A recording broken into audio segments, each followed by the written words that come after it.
संजीवनी अस्पताल बाल एवं शिशु रोग, general surgery, plastic surgery, neuro surgery, नेत्र रोग, फिजियोथेरेपी, स्त्री एवं प्रसूति रोग, हृदय एवं शुगर रोग, हड्डी एवं जोड़ रोग, कार्डियोलॉजी, दंत रोग, इमरजेंसी चिकित्सक सुविधाओं में एक भरोसेमंद नाम है।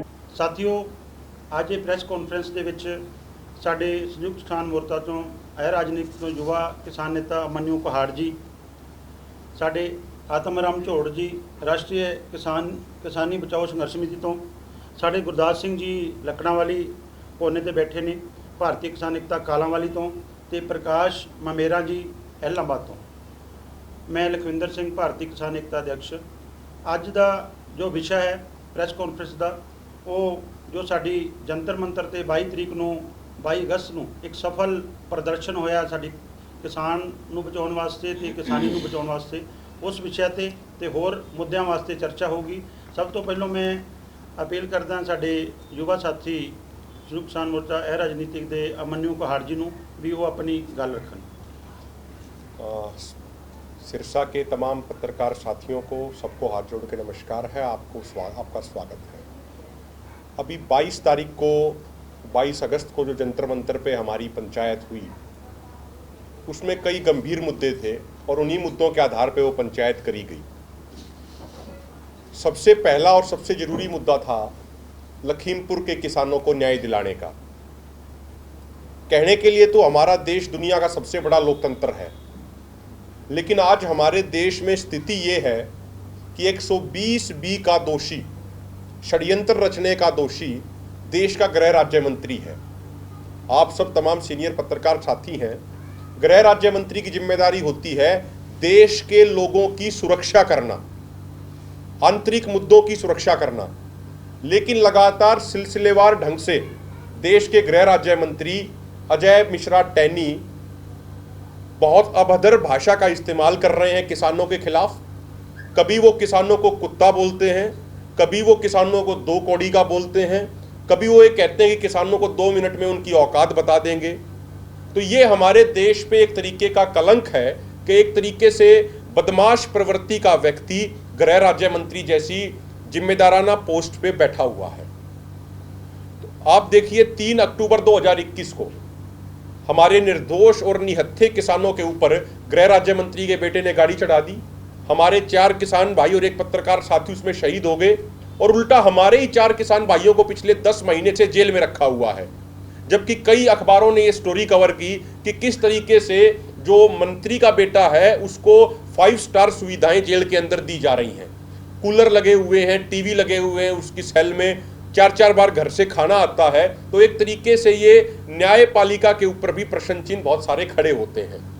तो हमारा जो 22 तारीख की पंचायत का जो सबसे मेन एजेंडा था कि लखीमपुर के शहीदों को न्याय दिलाया जाए, और हमने पंचायत के बाद महामहिम राष्ट्रपति जी को अपना मांग पत्र सौंपा है, जिसमें हमने ये मांग करी है कि केंद्रीय गृह राज्य मंत्री की बर्खास्तगी होनी चाहिए, क्योंकि जिस तरीके से वो और उनके गुंडे वहाँ पे जांच को प्रभावित कर रहे हैं, अनेक गवाहों के ऊपर हमले हुए हैं। तो हमारी स्पष्ट ये मांग है कि अजय टैनी की बर्खास्तगी होनी चाहिए। 3 अक्टूबर को उस नरसंहार को हुए 1 साल हो जाएगा। तो हमारी प्राथमिकता तमाम संगठनों की ये है कि 3 अक्टूबर से पहले हम अपने तमाम किसान भाइयों को जेल से बाहर निकलवाएं और अजय टैनी को बर्खास्त करा के उनकी गिरफ्तारी कराएं। दूसरा साथियों, जो एक बहुत प्रमुख मुद्दा था वो था एमएसपी का गारंटी कानून। हमारे प्रधानमंत्री जी जब गुजरात के मुख्यमंत्री होते थे 2012 में और कंज्यूमर अफेयर कमेटी के चेयरमैन थे, तो इन्होंने एक रिपोर्ट भेजी थी उस समय तत्कालीन प्रधानमंत्री डॉक्टर मनमोहन सिंह जी को कि देश में एमएसपी की गारंटी का कानून होना चाहिए। बिना कानून के खाली एमएसपी को घोषित करने से कोई फायदा नहीं होगा। ये उस समय के मुख्यमंत्री मोदी जी के शब्द थे। आज उनको 8 साल हो गए हैं प्रधानमंत्री बने हुए, और अब जब वो एमएसपी पे गारंटी कानून देश में बना सकते हैं तो उस समय वो कमेटी आयोग करके टाइम को निकालने की कोशिश कर रहे हैं। आज तक हमारे देश में किसानों के ऊपर बने हुए आयोग और कमीशनों की हकीकत रही कि 4-5 साल में उनकी रिपोर्ट आती है, उसके बाद वो रिपोर्ट किसी अधिकारी के डेस्क के ऊपर धूल खाती रहती है, उसको पूछने वाला कोई नहीं है।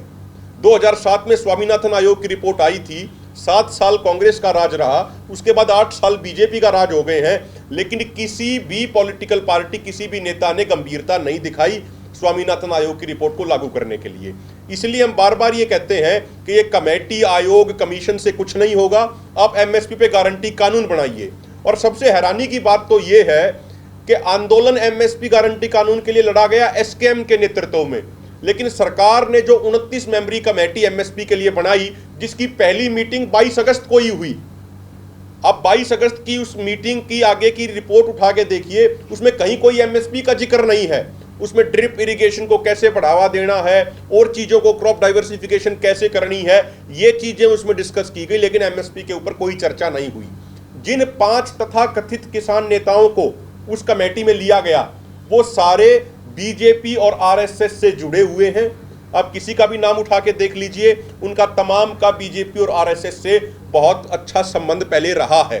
सैयद पाशा पटेल हैं उसके एक मेंबर किसान नेता के तौर पे, वो भारतीय जनता पार्टी के एमएलसी रहे महाराष्ट्र में। कृष्णवीर चौधरी 2014 में भारतीय जनता पार्टी को ज्वाइन कर चुके हैं।